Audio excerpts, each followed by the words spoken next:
아침 6시 30분. 서울 강남구의 한 아파트 거실. 창밖으로 도시의 불빛이 아직 완전히 사라지지 않았을 때, 집 안의 조명은 이미 스튜디오처럼 밝혀 있었다.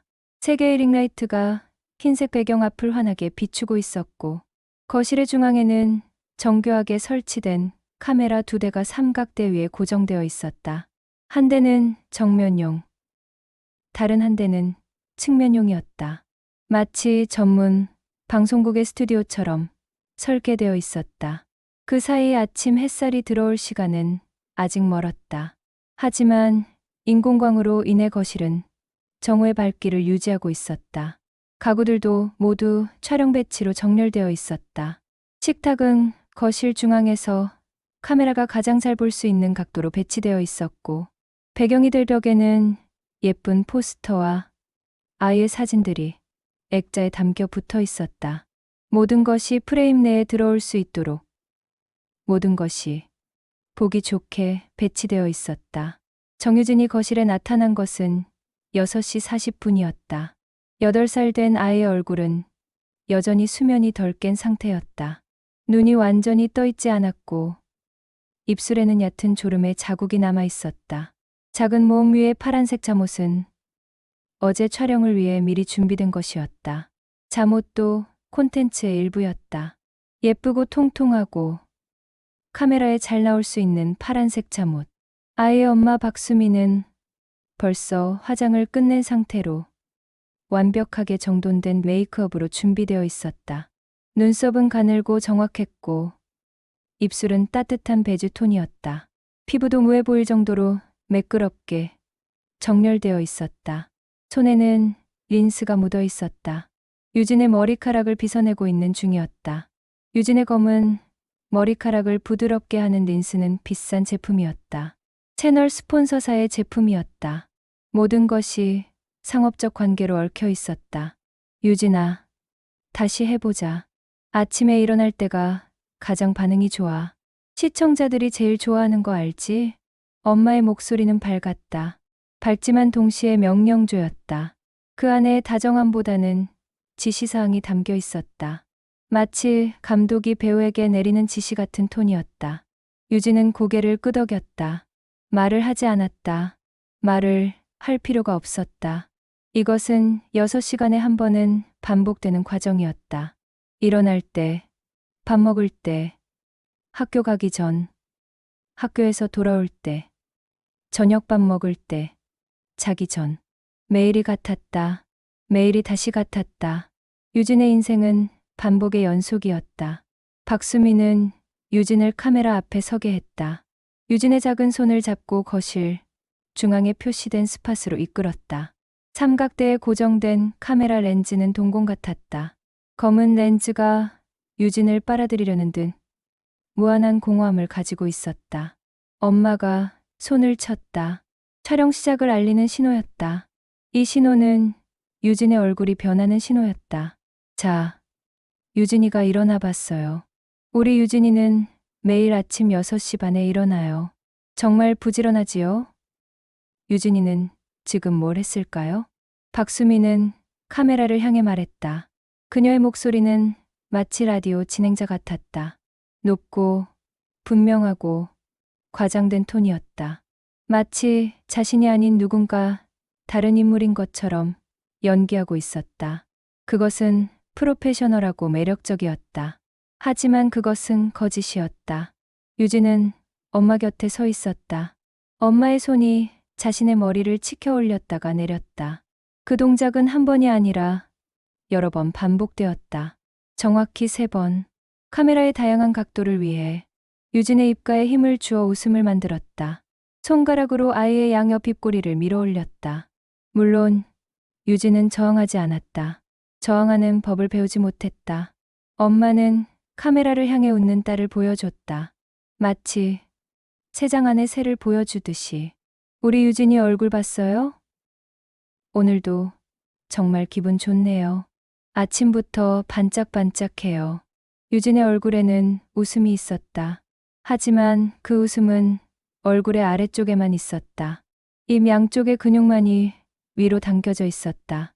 눈은 웃지 않았다. 눈은 렌즈를 향해 비어 있었다. 마치 인형의 눈처럼. 유리구슬 같은 그 눈에는 어떤 감정도 없었다. 오직 반사만 있었다. 카메라의 반사, 엄마, 목소리의 반사, 그것뿐이었다. 그 눈 속에는 8살 아이가 가져야 할 생기나 호기심, 순진함이 없었다. 대신 무언가 이미 꺾인 듯한 공허함이 있었다. 아침 식사는 4번 촬영되었다. 첫 번째는 밥 한 숟갈을 입에 넣기 전, 두 번째는 밥을 씹을 때, 세 번째는 반찬을 집어들 때, 네 번째는 엄마를 바라볼 때였다. 매번 아이의 각도가 달라지고 매번 빛의 방향이 조정되었다. 엄마는 매번 어디서 카메라를 돌려야 하는지, 유진의 얼굴이 어느 각도에 있어야 보기 좋은지 알고 있었다. 이것은 과학이었다. 반복된 데이터를 바탕으로 한 과학. 몇 년에 걸쳐 축적된 노하우였다. 식탁 위의 음식들도 모두 촬영용으로 준비되었다. 영양사가 짜준 메뉴인데 모두 카메라에 예쁜 음식들이었다. 알록달록한 색상의 채소들, 윤기나는 고기 요리, 영양 가득한 반찬들. 마치 미술 작품을 완성하듯이 배치되었다. 요즘 우리 유진이가 이 계란말이를 정말 좋아해요. 애들 영양가 생각하면서 직접 만들었거든요. 박수미는 설명했다. 마치 쇼핑 채널의 진행자처럼 자신의 물건을 팔듯이. 유진은 계란말이를 집어먹었다. 엄마가 원하는 속도로, 엄마가 원하는 크기로, 엄마가 원하는 표정으로. 아이의 모든 행동이 처방받은 것처럼 느껴졌다. 밥을 먹는 동안 박수미는 끊임없이 지시를 내렸다. 조금 더 예쁘게. 유진아, 저쪽을 봐. 네, 거기. 아, 웃음이 작아. 더 크게 웃어. 그래, 이 정도면 좋아. 유진은 모든 지시에 따랐다. 아이다운 거부감도 장난기도 없었다. 단지 엄마의 말을 따랐다. 이것이 유진의 삶의 방식이 되어버렸다. 학교 가기 전까지 여전히 촬영은 계속되었다. 신발을 신는 것, 가방을 매는 것, 거울을 보는 것, 모든 것이 프레임 안에 들어갔다. 유진이가 거울을 보면 엄마는 그 옆에서 핸드폰을 들고 각도를 맞춰 촬영했다. 마치 유진이의 거울상이 카메라 속 렌즈 안에 들어올 수 있게. 박수미는 유진의 손을 잡고 아파트 현관을 나섰다. 엄마는 한 손에는 휴대폰을 들었다. 아이와 건물 입구 사이의 거리를 정확히 계산하면서 햇살이 어느 방향에서 들어오는지 확인하면서 유진의 옆모습이 가장 예쁜 각도를 찾으면서 이 모든 계산과 준비가 순간적으로 이루어졌다. 오래된 경험이 만들어낸 반사작용 같은 것이었다. 우리 유진이가 학교에 가요. 친구들 만나러 가는데 되게 설렌다고 했어요. 유진은 걷고 있었다. 엄마, 손을 잡고 아파트 단지의 길을 따라. 하지만 발걸음은 무거웠다. 마치 앞으로 나아가는 것이 아니라 누군가에 의해 끌려가는 느낌이었다. 아이의 눈은 앞을 보지 않았다. 옆을 봤다. 정확히는 자신의 옆에 있는 휴대폰 화면을 봤다. 그 안에 비친 자신의 모습을. 항상 녹화 중인 그 화면. 자신의 움직임을 실시간으로 추적하는 그 렌즈. 아파트 단지를 벗어나면서 박수미는 한 번 더 멈춰 동영상을 촬영했다. 유진이가 학교 방향으로 향하는 모습을. 뒷모습. 엄마와 함께 손을 잡은 모습. 나중에 편집할 때 음악을 붙이면 감동적일 것 같은 그런 장면. 이것이 유진의 아침이었다. 매일 같은 아침, 다시 같은 아침, 오늘도 같은 아침, 그리고 내일도 같은 아침이 될 아침. 학교, 현관 앞. 박수미는 유진의 손을 놨다. 드디어 끝이었다. 혹은 시작이었다. 유진의 모습이 카메라 프레임을 벗어나는 순간 아이의 얼굴이 변했다. 웃음이 사라졌다. 그것도 순간적으로가 아니라 마치 누군가 스위치를 끄듯이 깔끔하게 사라졌다. 그것은 하나의 영화 장면이 다음 장면으로 넘어가는 것처럼 명확했다. 유진은 학교 현관으로 들어갔다. 뒤돌아보지 않았다. 엄마를 보지 않았다. 단지 앞을 바라보며 들어갔다. 박수미는 휴대폰으로 유진의 뒷모습을 찍었다. 아이가 현관에 사라질 때까지. 그 사이 아이의 어깨는 더욱 축 늘어져 있었다. 마치 짐을 내려놓은 사람처럼, 혹은 무거운 짐을 들어올리려는 사람처럼. 그러나 박수미는 그것을 보지 못했다. 아니, 보고 싶지 않았다. 자신의 휴대폰 화면에만 집중하고 있었기 때문이다. 학교에서의 유진은 다른 아이였다. 집에서의 유진과는 완전히 다른 아이였다. 마치 다른 사람이 된 것 같았다. 쉬는 시간, 유진은 벤치에 앉아 있었다. 다른 아이들이 뛰어놀 때도, 다른 아이들이 웃고 떠들 때도 유진은 그저 앉아 있었다. 손으로 모래를 주무르고 있었다. 위아래로, 좌우로, 원형으로. 기계적인 동작이었다. 같은 반 다른 아이들은 자신의 모습에 집중되어 있었다. 준호는 미끄럼틀을 독점하고 있었고, 민지는 친구들 중심에서 웃음을 터뜨리고 있었다. 하지만 유진은 별도의 세계에 있었다. 마치 투명인간처럼, 혹은 유령처럼. 유진아, 같이 놀자. 같은 반 친구 준호가 손을 내밀었다. 준호는 밝은 표정이었다. 솔직했다. 아이다웠다. 유진은 천천히 고개를 들었다. 눈이 준호를 향했다. 하지만 그 눈에는 무엇인가 거리감이 있었다. 마치 먼 곳에 있는 누군가의 눈을 본 것처럼. 응. 근데 뭐 하면서 놀아? 유진의 목소리는 작았다. 단순히 음량이 작은 것이 아니라 마치 거리가 먼 곳에서 들려오는 목소리 같았다. 마치 자신이 누군가 다른 사람인 것 같은, 혹은 텔레비전 속 누군가의 목소리를 듣는 것 같은 느낌. 준호도 그 낯선 톤에 순간 멈췄다. 준호는 그냥 손을 잡아 끌었다. 이것은 8살 아이의 아주 자연스러운 반응이었다. 말없이 행동하는, 복잡한 것 없이 그냥 앞으로 나아가는. 유진도 따라갔다.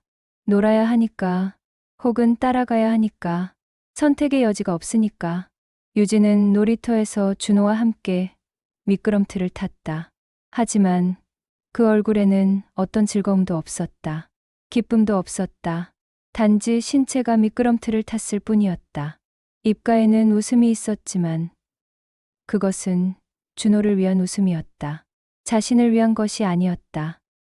오후, 미술 시간. 미술 선생님 김은우는 아이들에게 나를 그려보라고 했다. 흰 도화지 위에 각자 자신을 표현하는 시간이었다. 이것은 심리 상담용 활동이기도 했다. 아이들의 내면, 세계를 들여다볼 수 있는 창이었다. 준호는 화려한 색채로 자신을 담았다. 빨강, 파랑, 노랑이 무질서하지만 생기 있게 종이 위를 춤춘다. 미끄럼틀을 타고 있는 자신의 모습, 친구들과 웃고 있는 모습, 손 위로 햇빛을 받는 모습, 모두 생생한 색채로 표현되어 있었다. 민지는 자신을 웃고 있는 모습으로 그렸다. 눈이 동그란 원 모양이고 입이 크게 벌어져 있었다. 그 옆에는 친구들의 얼굴들이 작게 그려져 있었다. 자신을 중심으로 모여있는 친구들. 자신이 주목받고 있다는 표현이었다. 유진의 도화지는 비어 있었다. 순백의 도화지. 아무것도 그려진 게 없었다. 선생님이 지나갔다. 유진아, 뭐 하고 있어? 그릴 게 없어요. 그릴 게 없다고? 넌 어떤 사람이니?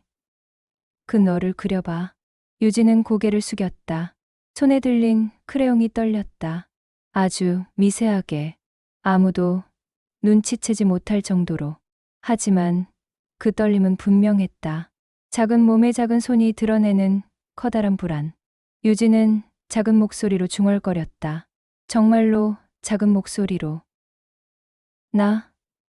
나가 뭐예요? 그 순간 교실의 공기가 얼어붙은 것 같았다. 김은우 선생님은 멈췄다. 그 짧은 문장 안에 담긴 것을 느꼈다. 단순한 질문이 아니었다. 혼란이었다. 거리감이었다. 자신으로부터의 단절이었다. 아이가 자신을 알지 못하고 있었다. 그리고 이것이 처음이 아님을 선생님은 직감했다. 이미 한두 번이 아니라 계속된 이 상태. 유진이 이 상태에 있던 지 얼마나 되었는지 선생님은 모르고 싶지 않았다. 하지만 알아야만 했다. 그 순간 김은우는 교육자로서의 책임감을 느꼈다.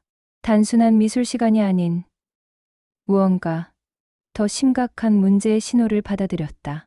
같은 시각 박수미는 자신의 작은 사무실에 있었다. 강남역 근처의 건물 사무실 한 구석. 화면이 여러 개 달린 책상 위에 모니터들이 켜져 있었다. 각 모니터에는 다양한 수치가 떴다. 조회수, 구독자 수, 댓글 수, 공유 수, 광고 수익. 모든 것이 숫자였다. 숫자가 박수미의 세계였다. 숫자만이 그녀에게 의미를 가졌다. 숫자만이 그녀의 가치를 증명했다. 박수미는 유튜브 채널 유진이의 하루의 운영자였다. 아니, 더 정확하게는 창시자였다. 그녀는 유진이 태어나자마자 카메라를 들었다. 아이의 손가락이 움직일 때, 아이의 입이 웃을 때, 아이의 눈이 떴을 때, 모든 순간이 콘텐츠였다. 모든 순간이 수익이었다. 처음에는 순진했다고 박수미는 자신에게 말했다. 단순히 아이의 성장을 기록하고 싶었을 뿐이라고. 하지만 시간이 지나면서 그것은 변했다. 댓글이 늘어났다. 구독자가 늘어났다. 수익이 늘어났다. 그렇게 박수미는 자신이 한 것이 옳다고 확신했다. 박수미는 자신이 한 것이 옳다고 생각했다. 많은 부모가 아이들의 사진을 찍는다. 박수미는 단지 그것을 영상으로 했을 뿐이다. 그리고 공유했을 뿐이다. 그렇지 않았나? 많은 사람들이 유진이의 하루를 좋아했다. 500만 명의 구독자가 증명했다. 500만 명이 매달 박수미의 영상을 본다. 매달 구독자들이 남기는 댓글은 수십만 개다. 우리 유진이 정말 예뻐요. 이렇게 순수한 아이를 만날 수 있어서 감사해요. 매일 기다렸어요. 이 영상 보면 정말 힐링돼요. 감사합니다. 댓글들은 긍정적이었다. 대부분이 박수미의 아이를 사랑한다고 했다. 아이의 모습에 행복해한다고 했다. 아이 덕분에 자신들도 행복하다고 했다. 마치 자신이 선한 일을 하고 있다고 확신시켜주는 수백만 개의 목소리. 박수미는 이것이 올바른 것이라고 확신했다. 아이가 행복을 나누고 있다고 생각했다.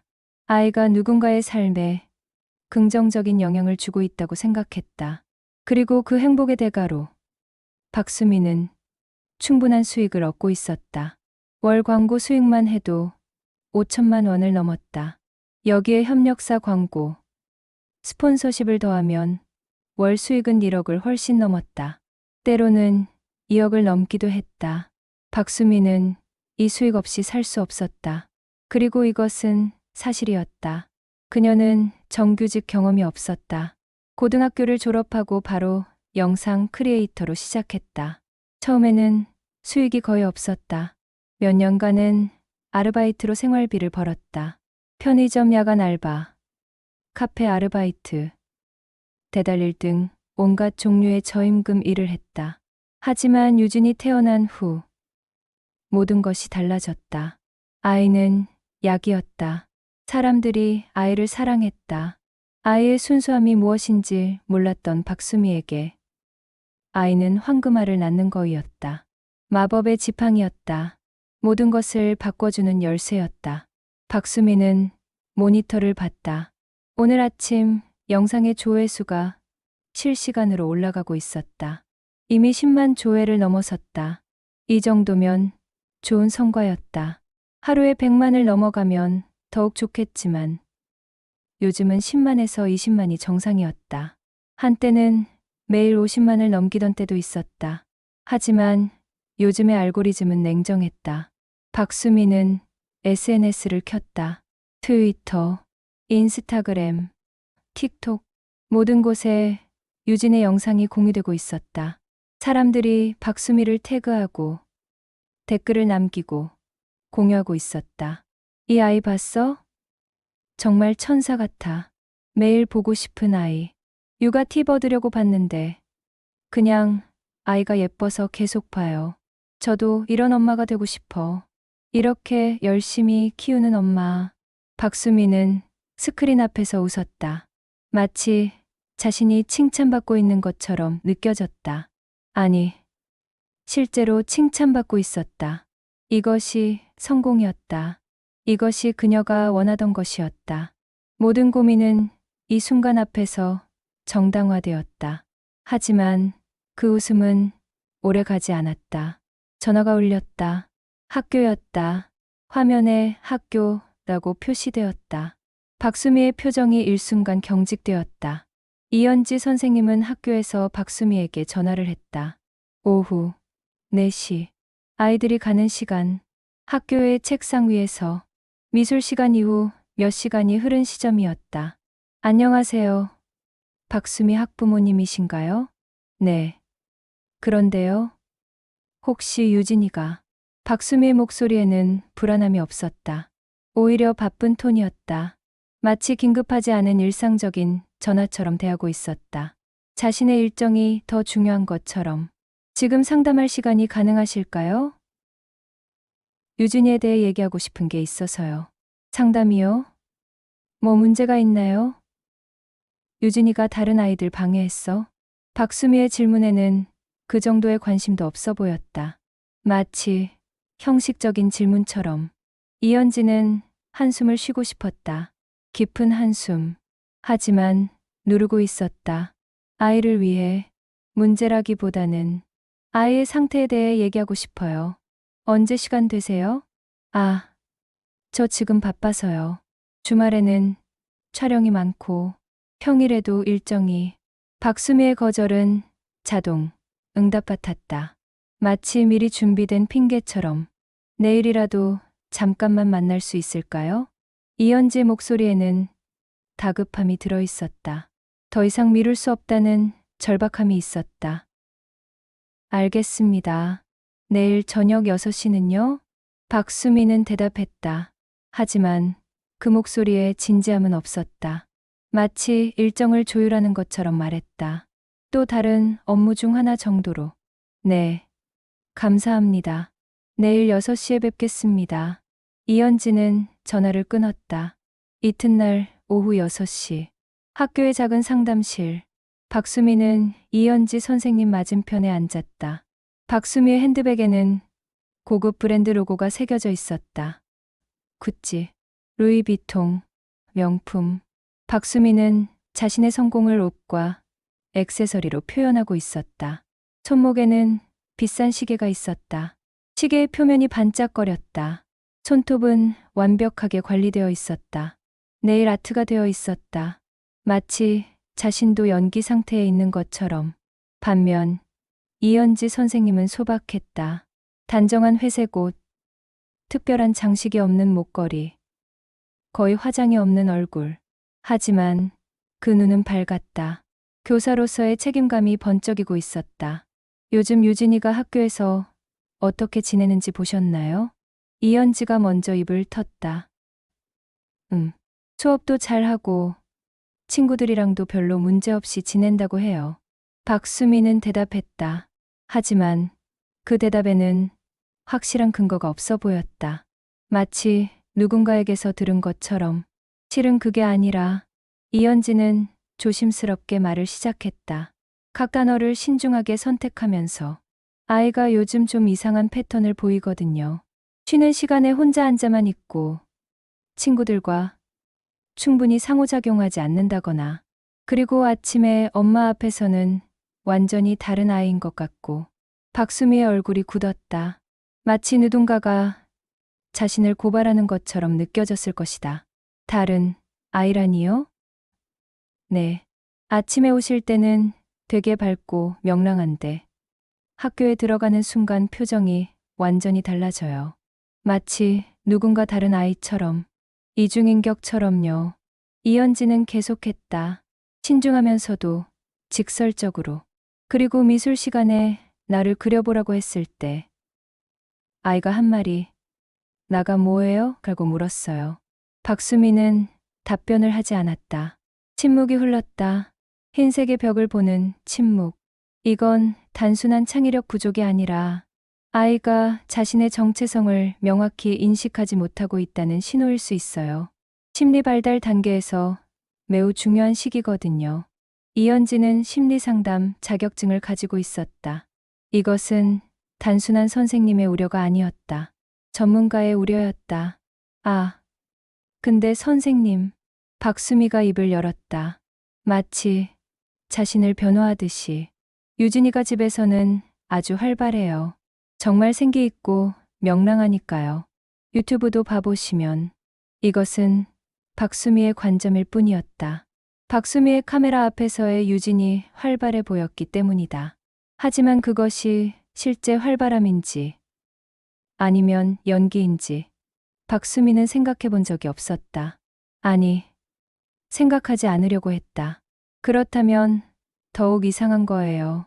집에서의 모습과 학교에서의 모습이 이렇게 다르다는 건 아이가 두 개의 인격을 가지고 있다는 뜻일 수 있어요. 혹은 아이가 스트레스를 받고 있다는 뜻일 수도 있고. 이현지는 직설적으로 말했다. 더 이상 돌려 말할 수 없다는 생각으로. 혹시 유진이가 집에서 뭔가 스트레스를 받고 있는 건 아닐까요? 박수미는 웃음을 터뜨렸다. 하지만 그 웃음에는 무언가 불안함이 섞여 있었다. 자신의 신경을 자극받은 웃음, 거짓된 웃음. 스트레스요? 유진이가 뭐 할 스트레스가? 학교도 다니고, 좋은 학원도 다니고, 뭐 부족한 게 있나요? 다른 아이들보다 훨씬 잘 살지요. 이현지는 박수미의 말을 들었다. 그리고 이해했다. 이 엄마가 보고 있는 것은 아이가 아니라 아이를 통한 자신의 삶이라는 것을.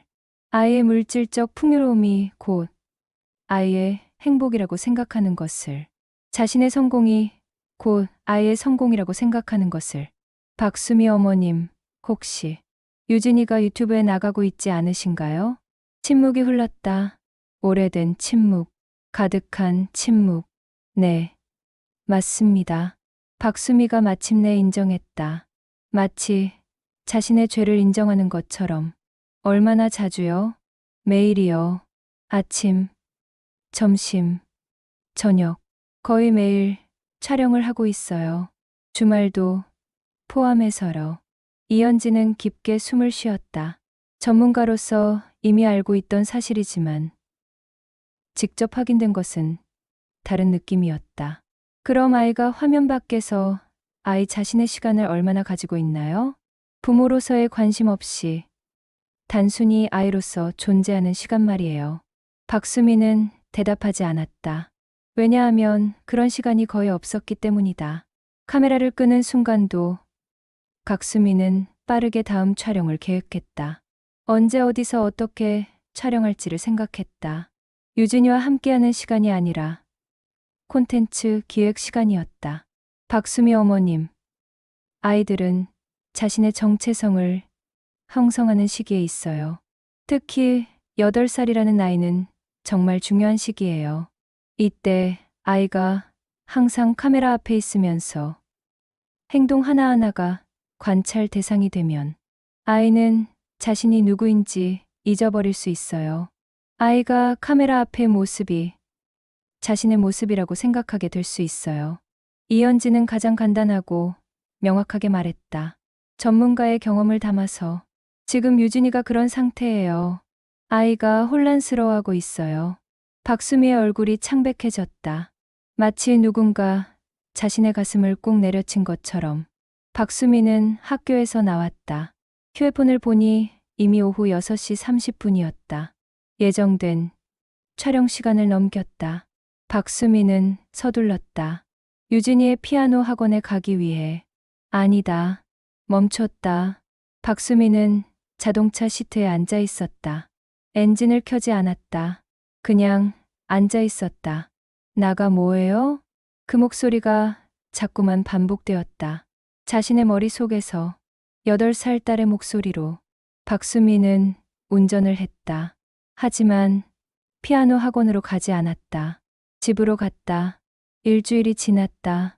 박수미는 유진이를 촬영하지 않았다. 처음으로 일주일 동안 업로드한 영상이 없었다. 채널은 침묵 속에 있었다. 카메라는 거실의 구석에 놓여 있었다. 검은 렌즈가 무언가를 보고 있는 것처럼. 구독자들은 당황했다. 댓글들이 쏟아져 들어왔다. 유진이 안 올라와? 혹시 뭐 있었나? 매일 보는데 왜 갑자기 끊겼어? 유진이 괜찮아요? 보고 싶은데. 댓글들이 몰려왔다. 수백 개, 수천 개. 하지만 박수미는 응답하지 않았다. 채널을 켜지도 않았다. 휴대폰도 가능한 한 집어 들지 않으려고 했다. 그렇게 하면 자신의 소중한 수익이 떨어지고 있다는 걸 계속 보게 되니까. 유진이의 학교 출석 시간이 달라졌다. 아침 6시 반의 촬영은 이제 없었다. 유진이는 아침 7시에 일어났다. 아직 어두운 아침. 자신의 속도로 엄마의 손을 잡고 천천히 걸어 학교에 갔다. 카메라는 없었다. 그저 엄마와 아이. 처음으로 유진이는 아침을 느낄 수 있었다. 하늘의 색을 볼 수 있었다. 밝아지는 하늘. 검은색에서 남색으로, 남색에서 보라색으로, 보라색에서 주황색으로 변하는 하늘. 새소리를 들을 수 있었다. 참새의 지저귐, 까마귀의 울음, 도시 뒤로 들려오는 자연의 목소리들. 엄마의 따뜻한 손을 잡을 수 있었다. 그냥 아무것도 아닌 것들. 하지만 가장 소중한 것들. 학교에서의 유진이가 변하기 시작했다. 쉬는 시간에 여전히 혼자 있었지만 그 표정에 무언가 다른 감정이 깃들기 시작했다. 호기심, 혹은 두려움. 하지만 공허함은 사라지고 있었다. 천천히, 천천히. 마치 얼음이 녹듯이. 한 주가 지났을 때 준호가 유진이에게 다시 손을 내밀었다. 이번에 유진이는 선뜻 따라갔다. 이현지 선생님이 유진이를 불렀다. 오후 시간. 다른 아이들이 자리 정리를 하고 있을 때. 유진아, 요즘 뭐가 다른데? 뭐가 다르지? 유진이가 물었다. 하지만 그 목소리에는 예전의 공허함이 없었다. 기분이 좋아 보여. 뭔가 즐거운 일 있었어? 유진이는 웃음을 지었다. 이번에는 진정한 웃음이었다. 기계적이지 않은. 눈이 웃고 있었다. 입이 웃고 있었다. 온 얼굴이 웃고 있었다. 엄마가 저 안 찍기로 했어요. 아이는 말했다. 마치 가장 자랑스러운 소식처럼. 안 찍기? 네. 요새 엄마가 휴대폰을 안 들어요. 이현지 선생님은 그 말을 들었다. 그리고 감정적인 부분을 느꼈다. 그것은 단순한 촬영 여부의 문제가 아니었다. 그것은 관심 여부의 문제였다. 사랑의 방향이 바뀌었다는 뜻이었다.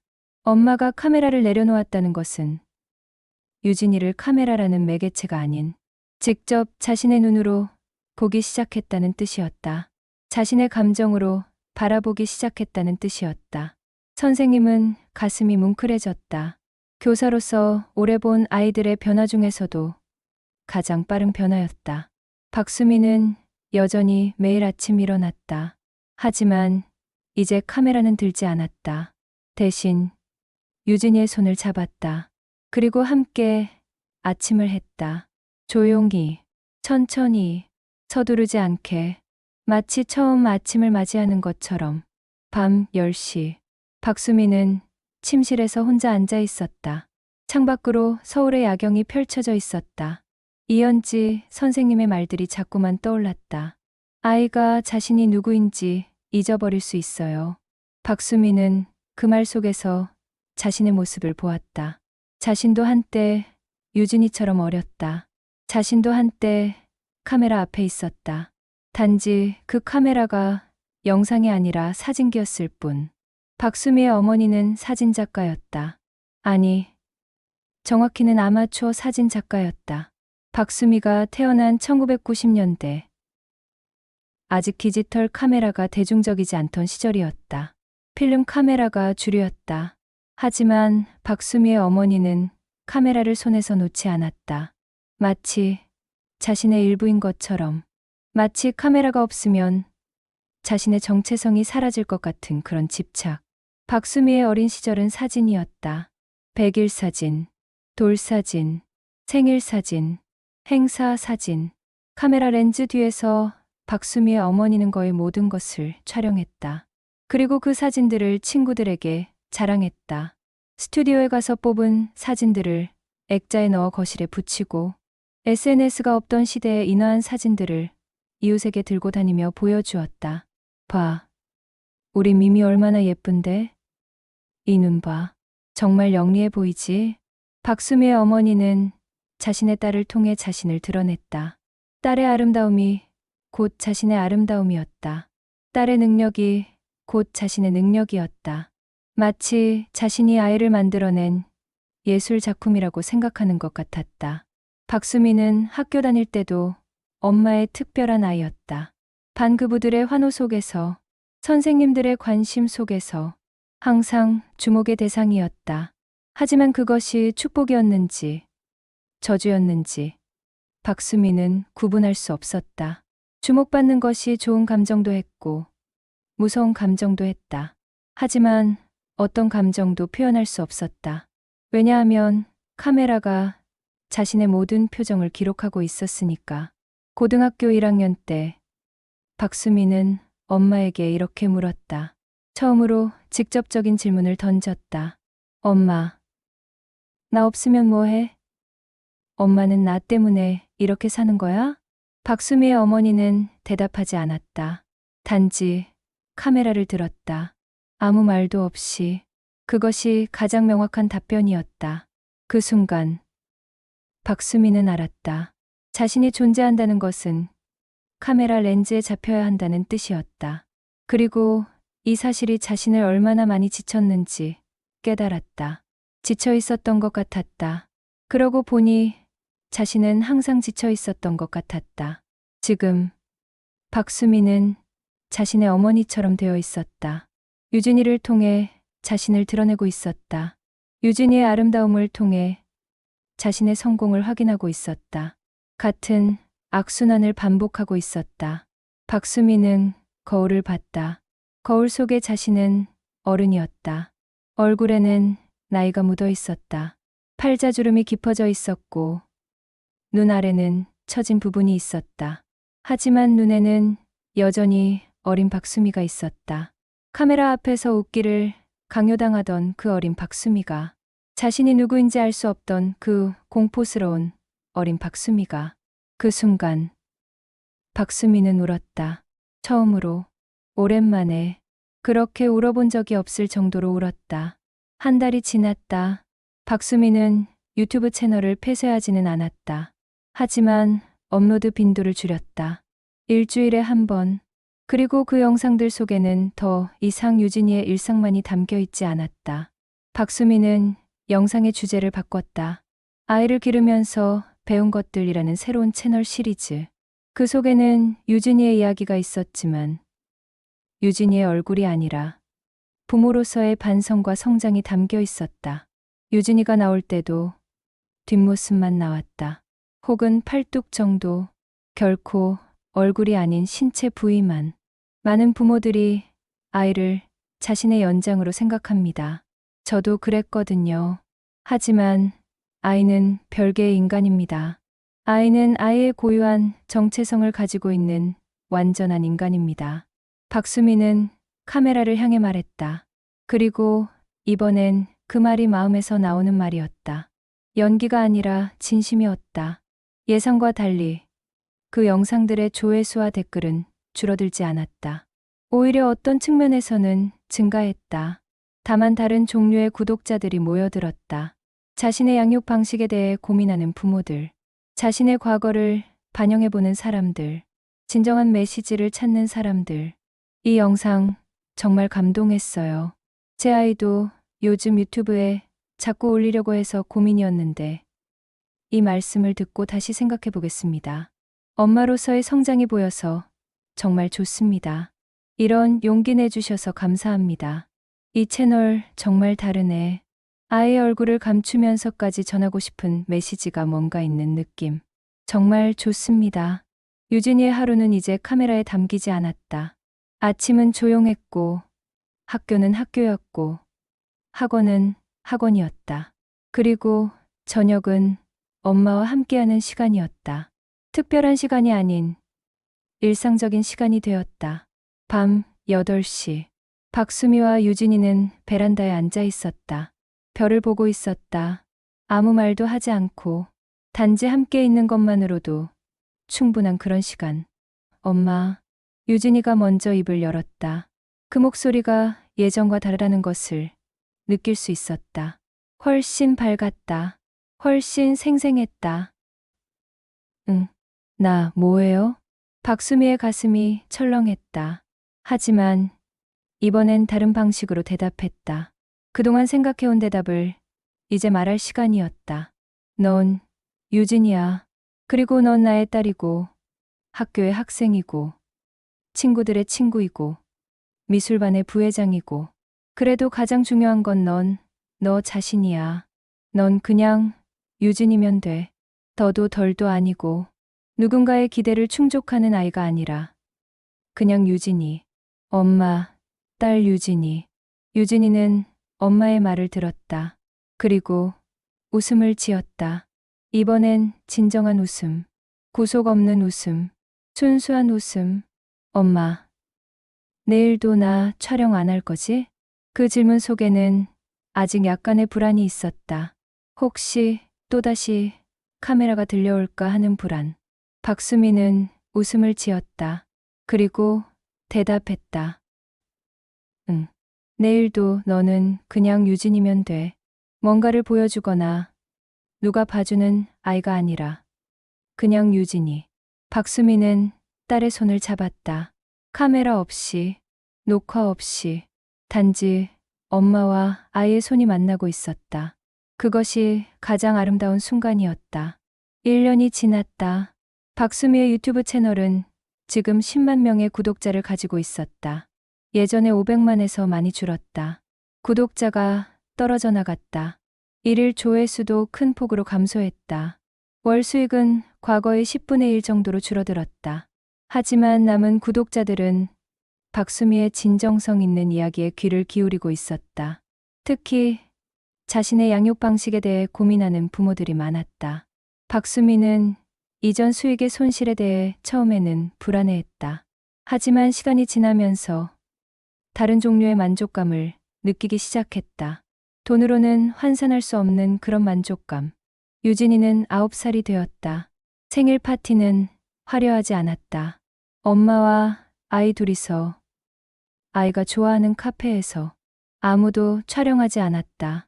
아무도 기록하려고 하지 않았다. 단지 9번째 생일을 함께 축하하는 것뿐이었다.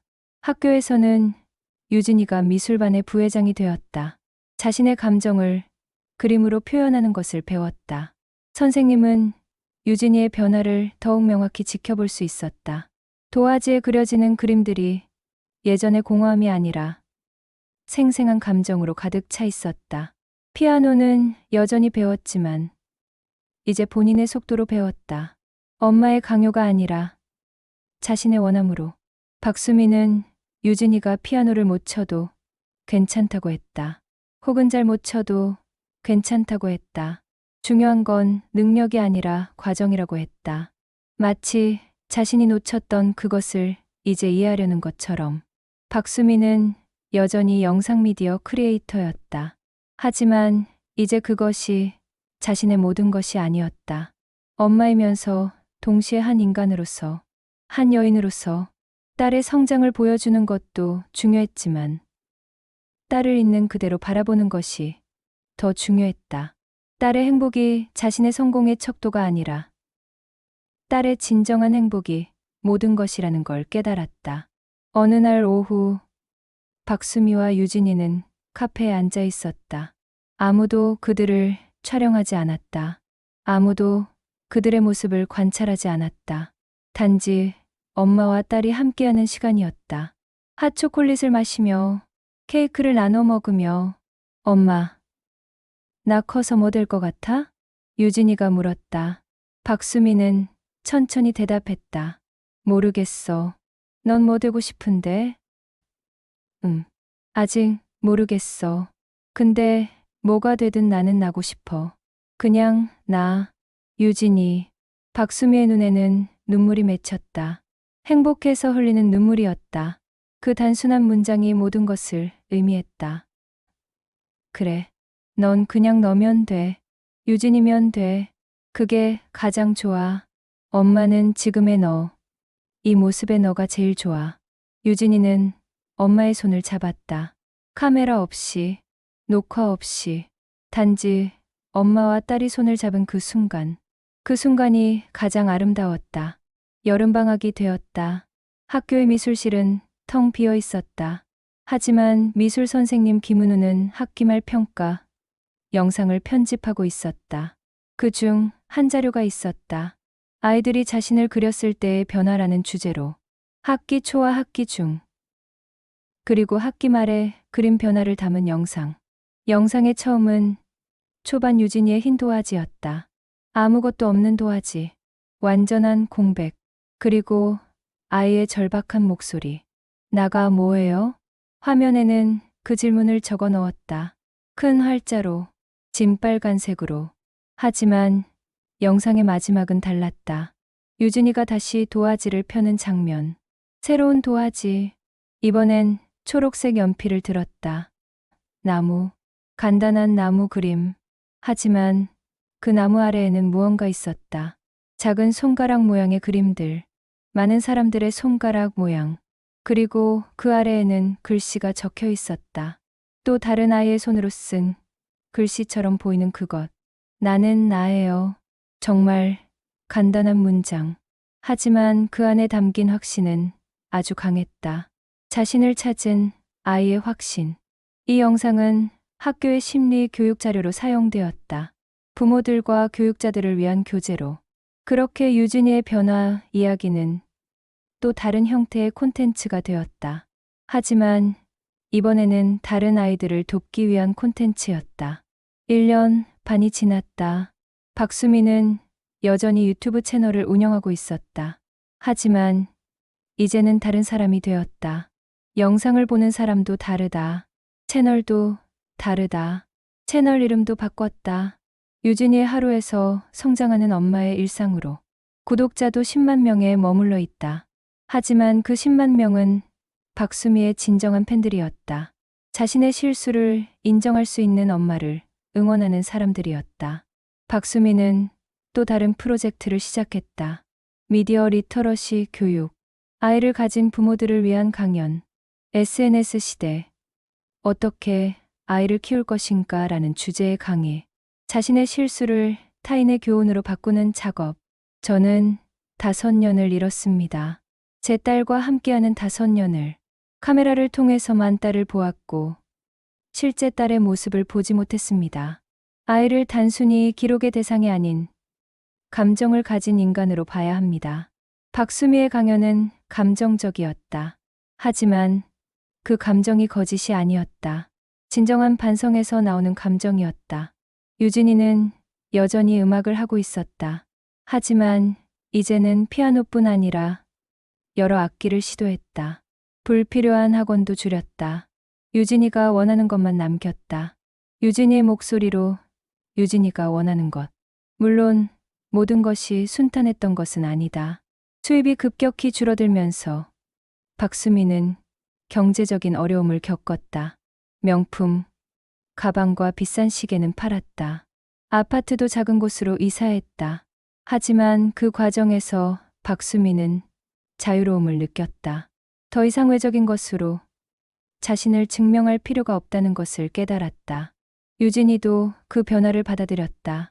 아이는 엄마가 자신을 보기 위해 시간을 내는 것이 더 중요했다. 명품, 가방보다는 엄마와의 시간이 더 소중했다. 엄마, 이 집도 좋아. 작지만 따뜻하고. 그리고 엄마가 여기서 더 행복해 보여. 유진이의 말에 박수미는 또 울었다. 행복해서 흘리는 눈물. 이제 유진이는 10살이 되었다. 10살 된 딸의 모습을 촬영할 생각은 없었다. 하지만 마음속에 기억해 두기는 했다. 카메라가 아니라 기억으로, 진정한 기억으로. 엄마, 혹시 나 커서 유튜버가 되고 싶으면 내가 카메라 들어도 돼? 유진이가 물었다. 그래. 만약 넌 진심으로 원한다면. 하지만 그건 내가 완전히 자라서 자신의 결정을 할 수 있을 때. 그리고 그걸 원하는 내 진정한 목소리로. 엄마를 위해서나 누군가를 위해서가 아니라 오직 너를 위해서. 유진이는 웃으며 고개를 끄덕였다. 가족, 여행을 다녀왔다. 휴양지로. 유진이는 물놀이를 하고 모래성을 만들고 자유로운 웃음을 터뜨렸다. 박수미는 휴대폰을 주머니에 넣고 그저 딸의 모습을 눈에 담았다. 가슴에 담았다. 기억으로 남겼다. 그렇게 아무것도 기록하지 않는 시간이 가장 소중한 기억이 되어갔다. 시간은 계속 흐른다. 박수미는 자신의 채널을 통해 많은 부모들에게 메시지를 전했다. 아이는 콘텐츠가 아닙니다. 아이는 한 인간의 시작입니다. 아이를 키우는 것은 누군가에게 보여주기 위함이 아니라 한 명의 완전한 인간으로 성장하도록 돕는 것입니다. 그 메시지는 많은 부모들의 마음을 움직였다. 일부는 유튜브 채널을 폐쇄했다. 일부는 콘텐츠 정책을 바꿨다. 일부는 자신의 자녀와의 관계를 다시 생각해 보았다. 교육기관에서도 박수미의 이야기를 교육 자료로 사용했다. 부모 교육 프로그램에서, 아이 심리 수업에서, 언론에서도 박수미를 조명했다. 억대 수익을 포기한 엄마. 아이를 위해 카메라를 내려놓은 크리에이터 같은 제목으로. 하지만 박수미는 그런 조명을 거부했다. 자신은 특별하지 않다고. 단지 자신의 실수를 깨달았을 뿐이라고. 그리고 유진이는 시간이 지날수록 더 완전한 자신이 되어갔다. 자신이 누구인지 알고 자신이 무엇을 원하는지 아는. 그렇게 자라는 한 아이. 엄마의 확인 없이도 자신을 믿을 수 있는 아이. 가장 중요한 것은 이제 누구도 유진이에게 넌 누구니? 라는 질문에 뭐예요? 라고 혼란스럽게 되돌아오지 않는다는 것이었다. 그저 밝고 또렷하게 나는 유진이야. 그 간단한 문장이 세상의 모든 것을 설명한다. 박수미와 유진이의 이야기는 여기서 끝나지 않는다. 유진이는 계속 자라고 있다. 여전히 어려운 순간도 있다. 엄마로서 박수미도 여전히 실수한다. 하지만 이제는 다르다. 카메라를 들지 않는다. 그저 함께한다. 유진이의 친구들도 변했다. 유진이의 변화를 본 준호의 엄마는 자신의 양육 방식을 돌아봤다. 민지의 엄마도 질문을 시작했다. 이렇게 작은 변화들이 모여 한 학교, 한 지역, 한 사회의 변화가 될 것이다. 박수미가 더 이상 받지 못하는 500만 명의 팬심은 진정한 팬 10만 명의 마음으로 바뀌었다. 그리고 그들의 마음이 더욱 소중하다는 것을 박수미는 알았다. 이제 박수미의 가장 큰 성공은 조회수가 아니다. 유진이의 웃음이다. 그 웃음이 카메라를 위한 것이 아니라 순수하게 자신의 행복을 위한 것이라는 것이 가장 큰 성공이다.